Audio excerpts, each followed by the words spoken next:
Alors, je savais que j'allais faire la voix. Voilà.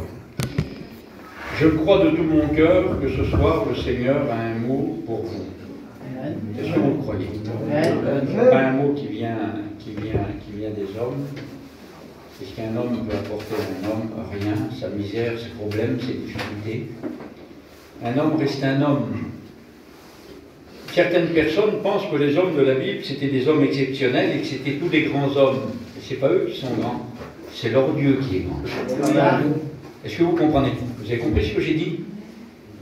Dans la Bible, il y a des hommes. Et comme nous on les regarde, on dit c'est les grands hommes de Dieu. Mais ce n'est pas des grandes personnalités. C'est le Dieu qui serve qui est grand. C'est pour ça que la Bible dit, et même l'apôtre Paul, qui est une grande figure de la parole du Seigneur, il dit sans lui on ne peut rien faire. Est-ce que c'est vrai? Qu'est-ce qu'on peut faire sans Dieu? Vous comprenez? Ça serait des mots, que des mots. Et ce soir, ce n'est pas un mot qui améliore une vie ou qui change une vie, mais c'est la parole du Seigneur. C'est Dieu.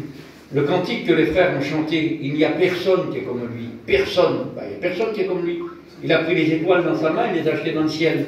Il a placé le soleil, le grand lumière. Vous comprenez? Qui est comme Dieu? Personne n'est comme Dieu. Et c'est pour ça que, eh bien, lorsque Sarah est là, et puis qu'elle est derrière la tente, et qu'elle se met à rire, elle a 90 ans, lui il a 100 ans, mais une promesse avait été faite. Eh bien, lorsqu'elle écoute, elle se met à rire, les anges sont là. Comme on va repasser les prochaines, à la même époque, là, tu vas avoir un enfant. Et puis elle est derrière, personne ne la voit. Elle croit que personne ne la voit. Payon, à l'école biblique, disait, il y a 35 ans de ça, il disait, dans une chambre noire, je ne sais pas si vous les prédicateurs ici l'ont écouté, mais Payon disait ça, il disait dans une chambre noire, une table noire avec une nappe noire et une petite tache noire, le Seigneur est celui qui la voit. Voyez-vous, la profondeur de Dieu. Dieu est celui qui sonde nos cœurs, il est celui qui sonde nos reins, vous comprenez? Et chacun d'entre nous ce soir, eh bien vous êtes scannés, vous êtes sondés au plus profond de vous-même, vous comprenez? Et c'est l'homme de Dieu David qui disait, eh bien, dans l'un de ses psaumes, il disait, Seigneur, où fuirais-je loin de ta face? Comment qu'un homme peut-il se cacher de Dieu? Vous comprenez? Un homme a essayé de se cacher dans la parole de Dieu, c'est Jonas. Alors on connaît l'histoire de Jonas. Jonas, qu'est-ce qu'il a fait? Dieu l'a appelé pour aller à Tarsis, pour aller dans cette grande ville de Ninive. Qu'est-ce qu'il fait lui? Il s'en va. Il s'en va, il fuit loin de la face de l'Éternel. Il s'embarque pour partir en Espagne. Peut-on se cacher de Dieu? Peut-on fuir de Dieu? Et puis un jour, eh bien, le Seigneur me disait ça dans mon cœur. Il me disait, Dédoul, tu sais la meilleure façon de fuir de moi, de se cacher de moi. Tu sais c'est quoi? Non, Seigneur, ben, c'est de venir carrément vers moi. Parce qu'on ne peut pas se cacher de Dieu. Vous comprenez? On ne peut pas se cacher de Dieu. J'aimerais te dire ce soir, eh bien, que le Seigneur est celui qui t'aime. Oui, Dieu est celui qui t'aime. Il aime le pécheur. Il haït le péché. Vous comprenez? Bientôt, on va rentrer dans ces périodes de fêtes de Noël.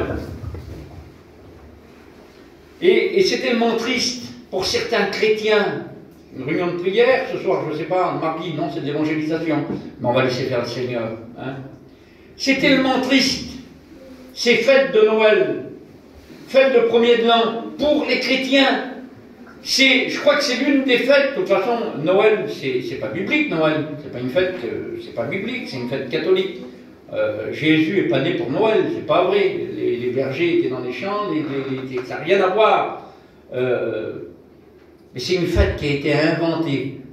Comme Halloween, vous avez vu aujourd'hui, même les chrétiens, certains chrétiens arrivent même à fêter des fêtes comme ça.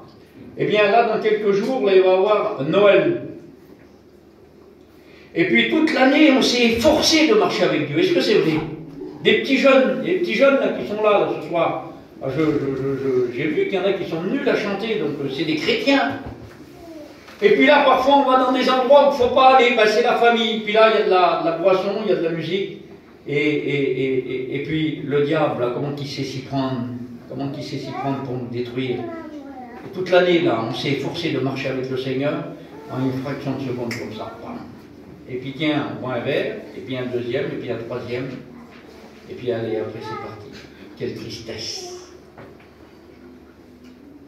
l'homme de Dieu disait, qui me séparera? Qui me séparera? Qui me séparera? Vous savez que vous êtes le temple de l'Esprit et que l'Esprit de Dieu habite en vous.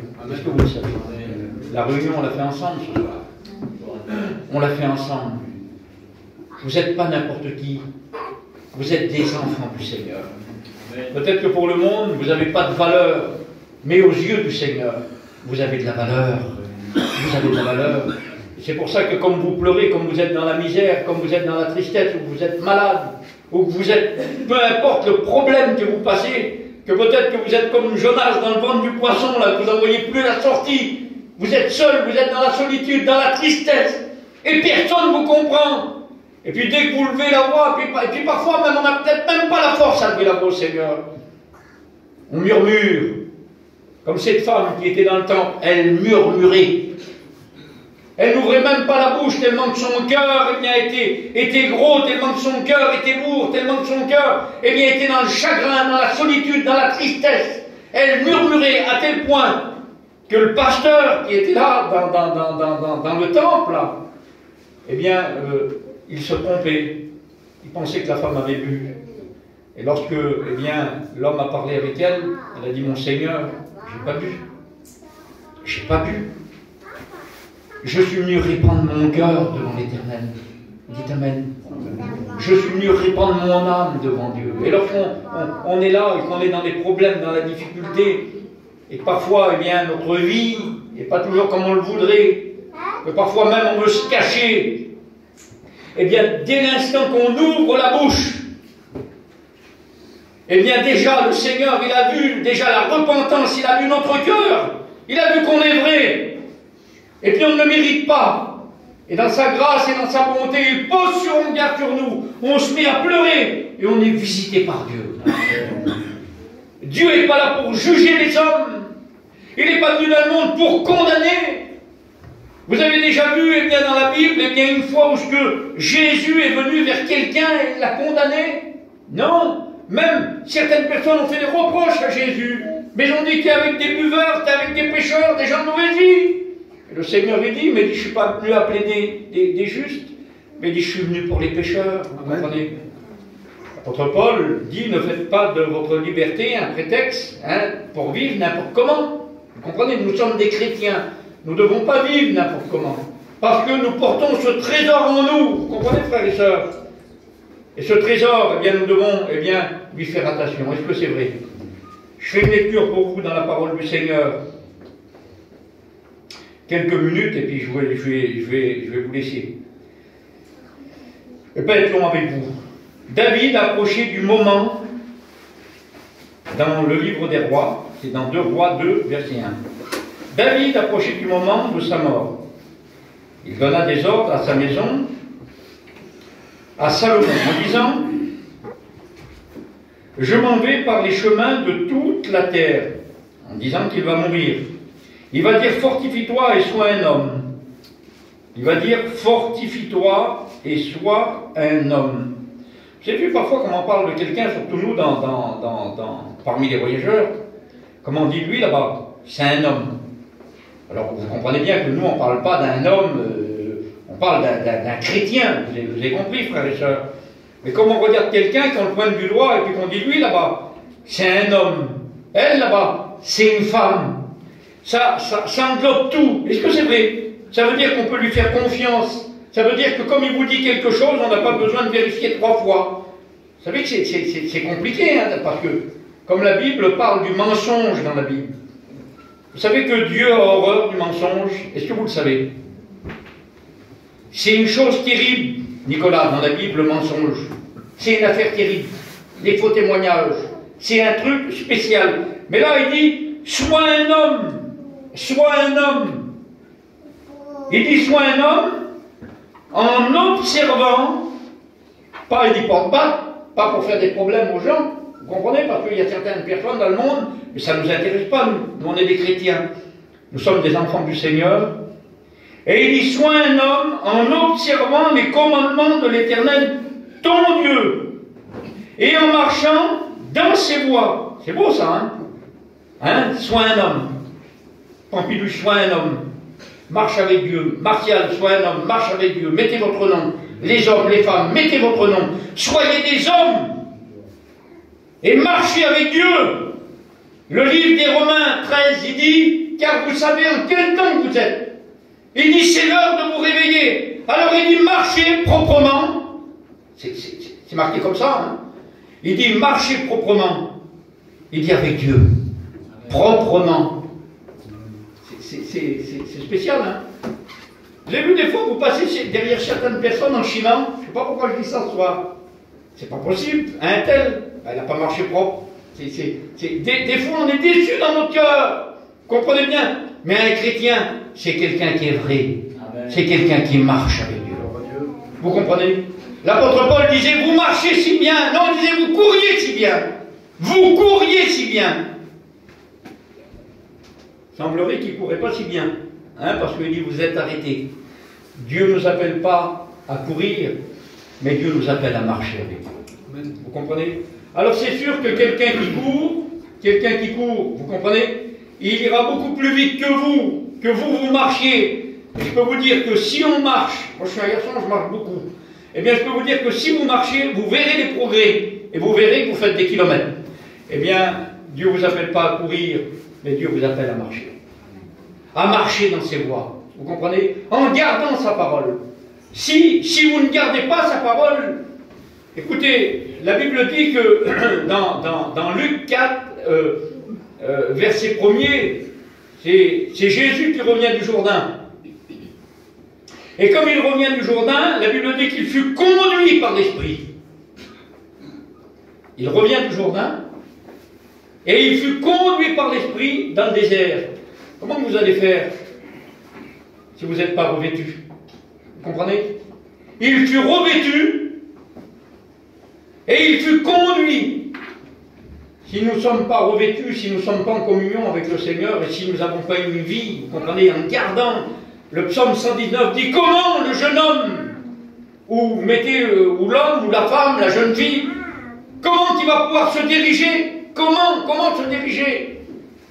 On ne peut pas se diriger n'importe comment. La Bible dit que nous nous dirigeons. Il se dirige d'après la parole de Dieu. Nous nous dirigeons d'après la parole de Dieu. La parole de Dieu, c'est le code de la route du chrétien. C'est comme ça. C'est comme ça. En gardant sa parole. Et c'est pour ça que David est bien toujours dans le même psaume. Il dit ta parole, Seigneur. C'est le psaume de la parole, le psaume 119, vous le lirez chez vous. Il dit ta parole, Seigneur, elle est une lampe à mes pieds. C'est pour aujourd'hui. Vous comprenez? C'est pour aujourd'hui. Elle est une lumière, elle est là. Je me rappelle, comme j'étais petit, eh bien, les vieux dans les campings, ils avaient des bougies. Et puis parfois, on avait des lampes. Hein, des lampes avec des lampes, voilà. Eh bien, une lampe, c'est là pour nous éclairer. C'est pour maintenant. Ta parole est une lampe à mes pieds. Mais la Bible dit qu'elle est une lumière sur un sentier. Un sentier, c'est une route plus loin là-bas. C'est pour ça qu'autrefois, eh bien, même encore, on voit des phares eh bien, au bord des mers ou des endroits comme ça, pour que les bateaux puissent se diriger. La parole de Dieu, elle est là pour diriger ton cœur. Elle est là pour diriger ton âme. David disait, Seigneur, ta parole, vous savez ce qu'il disait? Je la prends, je la serre contre mon cœur, afin de ne pas pécher contre elle. Afin de ne pas pécher contre elle. Vous avez vu comment on pêche contre la parole de Dieu parfois? On fait des choses qui ne sont pas agréables à Dieu. On a honte de prendre la Bible dans la main. On a honte de rouvrir la Bible et de regarder la Bible. J'aimerais vous dire que ce soir, le Seigneur est celui qui vous aime. Oui, il est celui, et bien ce soir, qui vous tend la main. Quelle tristesse de marcher sans Dieu. La majorité des gens ce soir qui sont là, la plupart, vous êtes des chrétiens, vous êtes des chrétiennes, il y a longtemps que vous marchez avec le Seigneur. Je voudrais juste vous dire, mais imaginez voir que vous n'avez pas Dieu dans votre vie. Quel sens qu'on aura notre vie, Nicolas? Hein, frère, quel sens? Qu'est-ce qu'on deviendrait? Qu'est-ce qu'on serait? On serait des alcooliques, on serait des drogués. Certains seraient peut-être même plus chez eux. Vous comprenez? Certains seraient en prison. Quel sens qu'on aurait? Mais l'apôtre, la Bible dit, vous n'êtes pas comme le reste de ce monde. Vous n'êtes pas comme les autres. Parce que vous avez une espérance. Et notre espérance, elle ne nous trompe pas. Parce que l'Esprit de Dieu eh bien, est en nous. Vous comprenez, l'amour de Dieu est en nous. Nous sommes des chrétiens. Nous avons rencontré Dieu. Encore un peu de temps, l'apôtre Paul le dit, vous savez en quel temps vous êtes, alors marchez avec le Seigneur. Mais marchez pas n'importe comment, marchez propre. Parce qu'en marchant n'importe comment, eh bien, les gens nous pointent du doigt. Regarde le chrétien, regarde la chrétienne. On blasphème le nom de Dieu, on traîne le nom de Dieu dans la boue. Est-ce que c'est vrai? Mais Dieu ce soir est celui qui est là. Il t'aime. Il n'y a pas d'autre mot. Il t'aime. Comment je vais me diriger? Comment je vais faire? Eh bien, Seigneur, je veux me diriger d'après ta parole, parce que ta parole est bonne. Écoutez ce que dit dans le livre des rois. 1 Roi 9,4. Là, c'est plus David qui parle à son fils, mais c'est l'Éternel qui parle à Salomon. Il lui dit, Salomon, ton père David, il a marché avec moi. Vous avez vu comme c'est beau, sois un homme. Lui là-bas, il marche avec Dieu, elle là-bas marche avec Dieu. Vous voyez pas que le Seigneur est à la porte et que le Seigneur vient nous prendre? Dieu est à la porte, il vient nous prendre. Aujourd'hui, eh bien, nous sommes en plein dans l'Apocalypse et toutes les prophéties de la parole de Dieu sont accomplies. Toutes ces guerres là qui est autour, tous ces pays musulmans, arabes qui sont en train d'attaquer Israël, mais c'est toutes les prophéties de la parole de Dieu. C'est toutes des prophéties, les unes derrière les autres, ils sont accomplis. Et si ces prophéties eh bien, ne s'accomplissent pas, ben, vous comprenez bien, mais aujourd'hui ils sont tous accomplis. Les prophéties sont accomplies. Le Seigneur est à la porte, il vient nous chercher. Alors marche avec Dieu. Vous marchez si bien. Le diable, c'est comment nous faire pour nous arrêter? Vous comprenez? Pour nous stopper dans notre ministère, pour nous stopper dans notre marche chrétienne. Le diable sait comment s'y prendre. Vous comprenez? Mais nous, eh bien nous avons Dieu avec nous. L'Esprit de Dieu est en nous. Et lorsque quelque chose ne va pas dans notre vie, eh bien le Saint-Esprit de suite, comme un voyant dans une voiture, il s'allume. Vous comprenez? Et là, eh bien, on rentre en nous-mêmes, on fait un bilan de nous-mêmes, on demande pardon au Seigneur. Et puis on s'est arrêté, on a posé un genou par terre. C'est l'homme de Dieu, c'est qui dit Michée. Il dit, je suis tombé. C'est un prophète. Vous comprenez, c'est un prophète. Eh bien, il dit, je suis tombé, reconnaît son état. Il dit, je suis même plus que tombé, il dit, je suis dans les ténèbres. Est-ce que vous comprenez? Mais il dit, je vais me relever. Dites Amen. Amen. Vous comprenez? Il dit, je vais me relever. Et j'étais dans les ténèbres, mais il dit, l'Éternel Dieu sera ma lumière. Amen. Vous comprenez? L'Éternel Dieu sera ma lumière. Parce que Dieu est celui qui ne veut pas qu'on se perde. Vous comprenez, frères et sœurs? Une âme, le prix qu'elle a, une âme aux yeux du Seigneur, le prix qu'elle a, une âme aux yeux du Seigneur. La Bible dit qu'il laisse les 99 justes. Je ne sais pas comment vous voyez ça, mais la Bible dit qu'il laisse les 99 justes pour une brebis qui est égarée, pour une brebis qui s'est perdue. Voyez l'amour? Et la Bible dit que comme il l'a pris, comme il l'a trouvé, vous savez ce qu'il fait? Il la prend, il la met sur ses épaules et il la ramène à la bergerie. Parce que notre place, elle n'est pas dans le monde, notre place, elle est dans la bergerie. Nous sommes des brebis. Et une brebis, je m'excuse, qu'est-ce qu'elle va faire une brebis dans le monde? Qu'est-ce qu'elle va faire une brebis sur la plage? Qu'est-ce qu'elle va faire une brebis? Vous comprenez? C'est pas là, non, c'est qu'elle trouve bien une brebis. C'est lorsqu'elle est bien dans des verts pâturages. Est-ce que c'est vrai? Eh bien, lorsque nous sommes ensemble dans la maison du Seigneur, une brebis, une âme.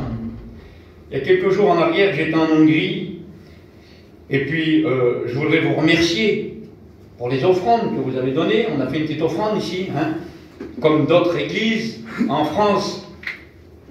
Et donc on a acheté plein de choses. Voilà, je m'éloigne un petit peu du sujet, mais bon, je vous le dis, voilà, on a acheté plein de choses. On a acheté à peu près 2000 jouets. On a acheté pratiquement 15 tonnes de pommes de terre. Alors, pour certaines personnes, c'est rigolo, les pommes de terre, parce que vous, les pommes de terre, on n'y fait même pas attention, un sac de pommes de terre. Mais comme vous n'avez rien mangé, que vous n'avez rien, écoutez bien, je vous le dis, que vous n'avez rien, et qu'on vient vous poser 30 kilos de pommes de terre devant chez vous. Vous épluchez les pommes de terre, vous les foutez à la poubelle, eux ils les font bouillir, ils les mangent, les épluchures. Vous comprenez? On a vu des dizaines et des dizaines de gens venir vers nous, des inconvertis aussi, venir nous remercier en disant on n'avait rien, mais Dieu est celui qui a pourvu, vous nous avez apporté des pommes de terre. Alors derrière ça, il n'y a rien d'autre que l'amour du Seigneur. Et on a fait des réunions avec les frères d'Angleterre, les frères d'Irlande, et puis nous, les Français. Et un soir, là, j'étais en train de faire une réunion, on était en train de prier, il y avait plein de personnes qui étaient devant, ils venaient devant, prier parce que je suis malade, prier parce que, eh bien, je suis rétrograde, prier parce que, plein de problèmes, des difficultés. Et il y a un petit Nicolas, il est venu, il était comme ça, un petit là. Il était assis, il pleurait, mais les larmes qui coulaient sur sa joue, là, sur son visage. J'ai dit, c'est pas possible, Seigneur, de voir pleurer ce petit-là. Et donc, la femme, elle m'a appelé, elle dit, Dédou, elle a dit, il faut que tu pries pour le petit, là, viens le voir. Alors, ça se fait, j'ai approché vers le petit. Et puis, je lui ai dit, mon petit, j'ai dit, pourquoi que tu es devant? Pourquoi que tu t'es approché devant? Qu'est-ce que tu veux? Pourquoi que tu es là? Il me dit, mon oncle, je voudrais accepter Jésus dans ma vie. Je voudrais devenir un chrétien. Je voudrais marcher avec Dieu. Seigneur, c'était mon voyage. 99 juste, une âme qui se repent. Il avait 12 ans, le petit, là. À 12 ans, vous croyez? Bah oui, à 12 ans, oui, tout à fait. À 12 ans, on a la connaissance du bien et du mal. Et puis là, eh bien, j'ai prié pour lui. Et j'ai dit, on va faire une prière ensemble. Tu veux faire une prière avec moi? Il me dit oui. Alors, j'ai parlé avec lui, puis je dis, tu vas faire la prière avec moi. Et puis il a fait cette prière. Je le fais dans les pays étrangers, moi. Avant, on faisait, les anciens faisaient la prière, la repentance, la prière du pécheur. Et le petit disait, Seigneur, je te demande pardon pour tous mes péchés que j'ai faits. Et puis, Seigneur, je veux t'accepter dans mon cœur comme mon sauveur. Et maintenant, Seigneur, je veux être un chrétien et je veux que mon nom soit inscrit dans le livre de vie. Voyez-vous? Eh bien, ça, c'est la récompense. Il n'y a pas d'autre récompense. Pour nous, les serviteurs de Dieu, une âme qui se repent. Lorsque David est dans la montagne, que l'ours ou le lion vient, il prend une brebis, mais il ne prend pas tout le troupeau, il prend une brebis. Moi, personnellement, je parle pour moi. Prends-la, la brebis, garde-la. Il y a tout le troupeau qui est là, c'est pas grave une brebis. Eh bien, la Bible dit que David, il allait, il se battait avec l'ours ou il se battait avec le lion, jusqu'à temps qu'il lui prenait la petite brebis. Eh bien, voyez-vous, c'est ce que nous devons faire, nous les serviteurs de Dieu. Nous ne voulons pas que le diable prenne les âmes. Je m'excuse. Nous voulons les arracher, parce que la Bible dit arrachez-les du feu. Vous connaîtrez la vérité vous affranchira. Et peut-être que le monde t'a arrêté dans ta marche chrétienne. Mais Dieu, ce soir, eh bien, voudrait dire sois un homme, marche avec Dieu, observe ses commandements. Sans sa parole, tu ne pourras pas. Écoute bien, parce que ce soir, tu es un chrétien, il y a longtemps que tu marches avec le Seigneur, mon frère, ma soeur. Mais qu'est-ce que dit le psaume 23? Il dit, quand je marche dans la vallée de l'ombre de la mort. Et combien de fois tu as été dans cette vilaine vallée? Combien de fois tu as été dans la détresse, dans la misère, et tu pleurais, et tu ne pouvais pas t'en sortir? Mais oui, comme je suis dans la vallée de l'ombre de la mort, je ne craindrai aucun mal, Seigneur, parce que tu es avec moi. Parce que, Seigneur, tu es avec moi. Dieu est avec toi ce soir. Tu comprends? Et si Dieu est avec toi, eh bien, qui est contre toi? Qui est contre toi? L'Éternel rappelait à David, à Salomon, en lui disant, ton père a marché avec moi. Ton père a marché avec moi. Quelle beauté, Seigneur, d'être un témoin fidèle, d'être un homme exemplaire. Le livre des rois, le livre de 2 Samuel 5, il dit, le roi marchait avec ses gens ou avec son armée. Ils marchaient ensemble. Et Dieu nous appelle, chrétiens, chrétiennes, à marcher ensemble. Vous comprenez? Pas à courir. Il y en a parfois qui veulent griller les étapes. Non. Faites attention. Vous savez, parfois, des gens qui veulent aller trop vite. C'est compliqué. De toute façon, avec Dieu, on ne va jamais trop vite. Dieu sait comment nous faire pour nous faire, eh bien, avancer à son rythme à lui. Il y en a qui veulent aller trop loin. Il y en a qui veulent... C'est pour ça que l'apôtre Paul aussi le dit. Il dit, certains veulent être docteurs. Est-ce que c'est vrai? Il dit, ils ne comprennent même pas le sens des Écritures. Ils ne savent même pas ce qu'ils disent. Alors, tenons-nous à ce qu'on sait. Dieu veut que tu sois un homme et une femme simple, Il veut que tu marches avec lui. Il veut que tu marches avec lui. Est-ce que vous comprenez, frères et sœurs? Il veut que tu marches dans ses voies.